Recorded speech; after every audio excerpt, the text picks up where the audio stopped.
السلام عليكم ورحمة الله وبركاته. معكم منال من مطبخ منال. ان شاء الله النهاردة هنعمل العيش الفينو، مكملين في تجهيزات المدارس. هنعمل عيش فينو بطريقة بسيطة، وان شاء الله هيطلع معانا حاجة كويسة بإذن الله تعجبكم وتعجب أولادكم. بسم الله الرحمن الرحيم. قبل ما نبدأ نسمي بالله ونصلي على الرسول ونقول مقاديرنا مع بعض. معايا بياض بيضة واحدة اهو، انا فاصلة الصفار عن البيض، ومعايا معلقتين كبار خل، ومعايا معلقتين كبار زبدة بدرجة حرارة الغرفة، هي مش سايحة الزبدة، مش سائلة، ماشي. ومعايا معلقتين سكر، ومعلقة لبن بودر، ومعلقة كبيرة خميرة. ومعايا ده اللي هحطه على الدقيق، هحط معلقة كبيرة بيكنج باودر ورشة ملح بسيطة خالص حلال العجينة، وهعجن بلبن. معايا كوباية كبيرة دافية. تمام. بسم الله الرحمن الرحيم. هنحط في بوله معانا. انا هعجن هعمل الفينو ب4 كوبايات دقيق، يعني نص كيلو. 4 كوبايات دقيق يعني نص كيلو. تمام. بسم الله الرحمن الرحيم. الزبده هتبقى اخر خطوه معايا.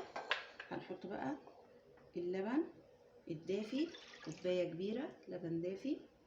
عايزه تعمليه بميه اعمليه. هنحط الخميره واللبن البودر والسكر. هنحط بياض البيضه، مش هتبقى فيه اي زفاره ان شاء الله باذن الله. ومعلقتين الخل، معلقتين كبار خل، وهنقلبهم مع بعض. عايزه تختبري الخميره بتاعتك عشان انت مش متاكده من نوعها، غطي الخليط ده وسيبيه 10 دقايق. لقيتي فوم على الوش يبقى الخميره تمام، ما لقيتيش يبقى الخميره مش تمام. زودي كيس عادي، مش لازم يعني ترمي الخليط، بس زودي كيس خميره بقى انت عارفاه مجرباه اهو بالشكل ده كده. انا مجربه الخميره ديت في كذا حاجه، ان شاء الله هتبقى كويسه معايا. مش لازم اعمل الخطوه دي. هحط على الدقيق بقى اهو، دقيق معايا. احط البيكنج باودر والملح، رشه الملح حلال العجين، وعشان تبين لي الاطعمه اللي في العيش اهو. قلبتهم كده مع بعض. هنزل بقى بالخليط ده على الدقيق وهعجن. هعجن قد ايه؟ هعجن لمدة 10 دقايق، عشان انا عايزة الجلوتين اللي في الدقيق يشتغل. معنى الجلوتين اللي في الدقيق يشتغل، يبقى انا هاخد نتيجة كويسة من العيش بتاعي. تمام. هعجن كده لمدة 10 دقايق وارجع لكم عشان وقت الفيديو اهو بالشكل ده. بعد ما عجنت العجينة بتاعتي، انا بحب بعد ما اجمع العجينه الدقيق كله يبقى عجينه، احطه بقى على الرخامه واعجن كده. انا حطيت معلقتين الزبده بعد ما اتمسكت العجينه. وبصوا بقى الحركه دي لازم، دي بقى بتنشط لي الجلوتين اللي في الدقيق، وتبقى ان شاء الله باذن الله عجينه حلوه ومرضيه ليكي باذن الله. مرتين كده 3 وكده خلاص. كده العجينه بتاعتي تمام. بصوا جميله اهي اهو. بس الرخامه طبعا نظيفه، بغسلها على طول زي الطبق اللي بناكل فيه اهو بالشكل ده كده. هسيبها بقى تخمر. احنا الجو حر، تلت ساعه نص ساعه حسب ما تتضاعف هنشتغل فيها. احط تحتها زيت وفوقيها زيت عشان ما تلزقش على السطح بتاعي اهو. هسيبها تخمر ونشوف هنعمل فيها ايه ان شاء الله باذن الله.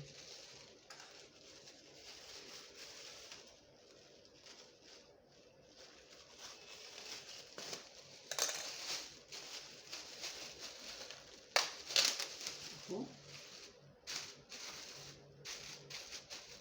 اول ما حجمها يتضاعف حسب المكان اللي عندك، ممكن تحطيه في مكان دافي عن المكان اللي معايا. تمام اهو. هغطيها ونشوف ان شاء الله هنكمل العيش الفينو بتاعنا ازاي بعد ما العجينه بتاعتنا خمرت الحمد لله اهو. بصوا حجمها اتضاعف. بسم الله الرحمن الرحيم. بس كده. هنعمل ايه دلوقتي بقى؟ هنقسمها نشوف احنا هنعمل عيش انا عايزه ادلع الاولاد كده، اعمل لهم اشكال. تمام. هنعمل هنقطع جزء هنعمله اشكال، وجزء تاني هنعمله بيتي بان وكايزر. تمام. يعني ده كده هقسمه بيتي بان وكايزر اهو. دول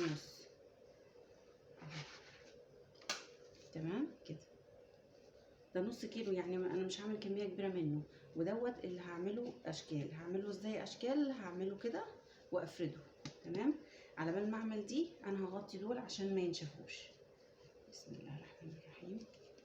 شوف بعملها كوره كده اهو، عشان ايه؟ السطح ده يبقى ناعم اهو. ولما اجي اشكل العجين بتاعي ما يكونش ايه شكله مش متساوي كده من السطح بتاعه.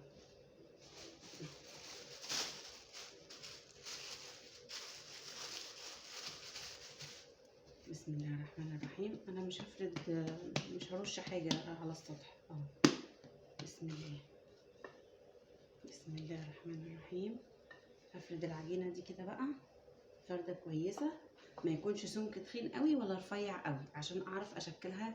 هعمل انا عندي شكل القلب، هعملها على شكل قلب. انتي براحتك اعملي اي حاجه اهو. بعد ما فردتها قدامي اهيت كويسه كده، سمكها مش رفيع قوي ولا تخين قوي. هقسم بقى الاشكال كده، وتقطعي كده. حددي جامد قبل ما تشيلي الشكل من على العجين عشان لما تيجي تشيليه ما يكونش اتقطع كويس، لا احنا عايزينه يتقطع كويس. وهسيبها تخمر لحد برضو ما ايه تعلى. تمام اهو. حاولي ايه استغلي كده كل حته في العجينه. هخلصها ونرجع لكم كده. بص انا عملت اشكال القلوب بتاعتي اهي. هسيبها تخمر لحد ما تعلى خالص عشان الاقي الرغيف فيه ايه، فيه عيش كده. تمام. وده اللي هعمله كايزر. هعمله كايزر ازاي اهو. هقسمه كده. تمام اهو.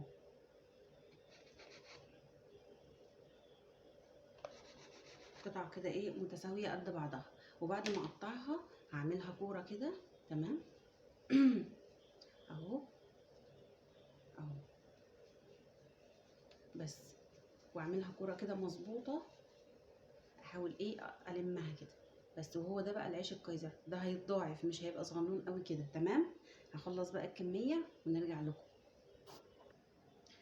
دول بقى تشكيل العيش البيتي بان، اللي هو اللي بيبقى زي الرغيف الفينو العادي من الفرن بس بيبقى صغير، بيبقى اسمه بيتي بان.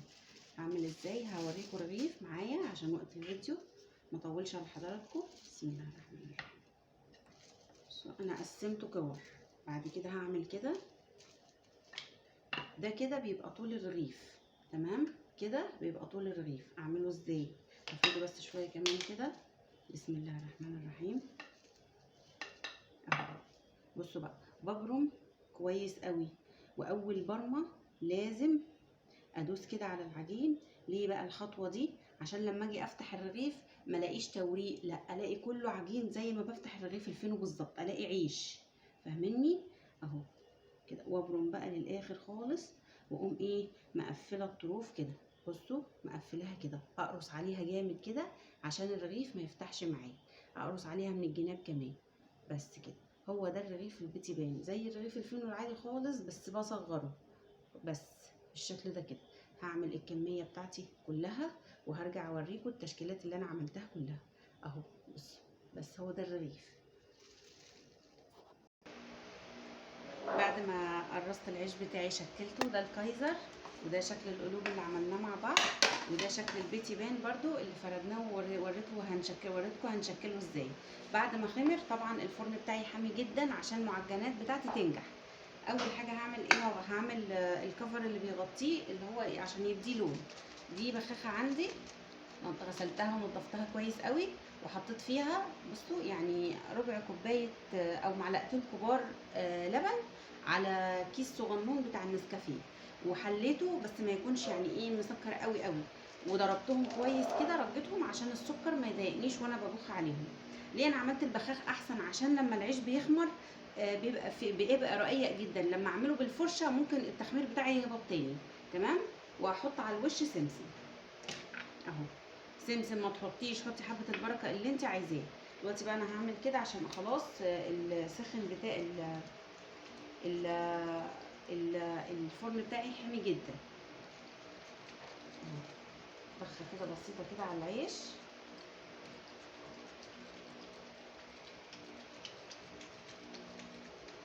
النسكافيه مع اللبن بيدي لون جميل اهو.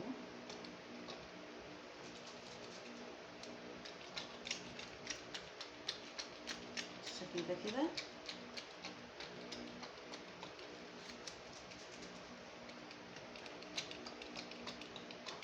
بصوا انا رشيت اهو على الكايزر. هحط سمسم وهعمل بقى بقيه العيش بالشكل ده اهو، وهحطه في الفرن. وبعد ما يستوي هنشوف ان شاء الله بقى مستوي معانا وجميل ان شاء الله باذن الله. هنشوفه مع بعض.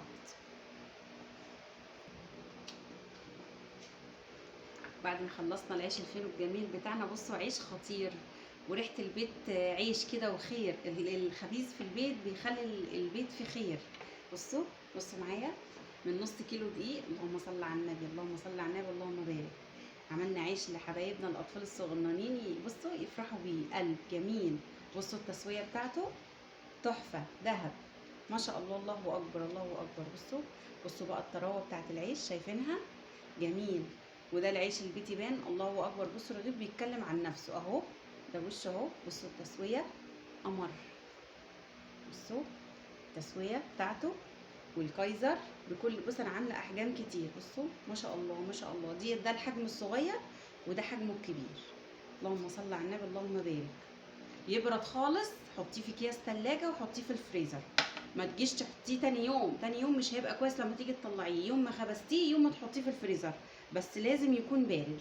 تعالوا بقى نشوف قلب العيش بتاعنا. بصوا اللهم صل على النبي. اجيب مقص افتحه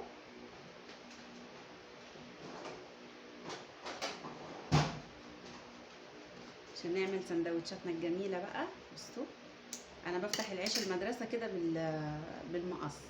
بصوا من جوه عامل ازاي، ابيض زي الفل وطري وجميل وملمسه ناعم وحلو جدا. ده اللانشون اللي عملناه مع بعض الفيديو اللي فات اهو. بصوا كل حاجه انت عاملاها في بيتك، ضامنه صحه اولادك، ضامنه نظافه الاكل اللي هياكلوه اهو. وهنعمل القلب. بصوا القلب تفتحيه كده من الجنب اهو. بصوا من جوه عامل ازاي. بصوا اللهم صل على النبي، اللهم بارك، اللهم صل على النبي. حاجه تشرح القلب كده وجميله وتشرف اهو. سندوتش القلب عشان نعرف نكون عارفين احنا هنعمله سندوتش ازاي. وده الكايزر بتاعنا اهو. بصوا بيتكلم عن نفسه. اللهم صل على النبي، الله اكبر، اللهم بارك. عيش فينو بنص كيلو دقيق. عملنا كام رغيف؟ اللهم صل على النبي. يعني دوت لو جبتيه من الفرن هيكلفك يعني استحاله هيبقى بالجوده اللي انت عاملاها في بيتك وبايدك ونضيف. وكانت معاكم منال من مطبخ منال. ان شاء الله مكملين في تجهيزات المدارس. لو عجبكم الفيديو ما تنسوش تعملوا لايك وشير. اشوفكم في فيديو جديد. مع الف سلامه.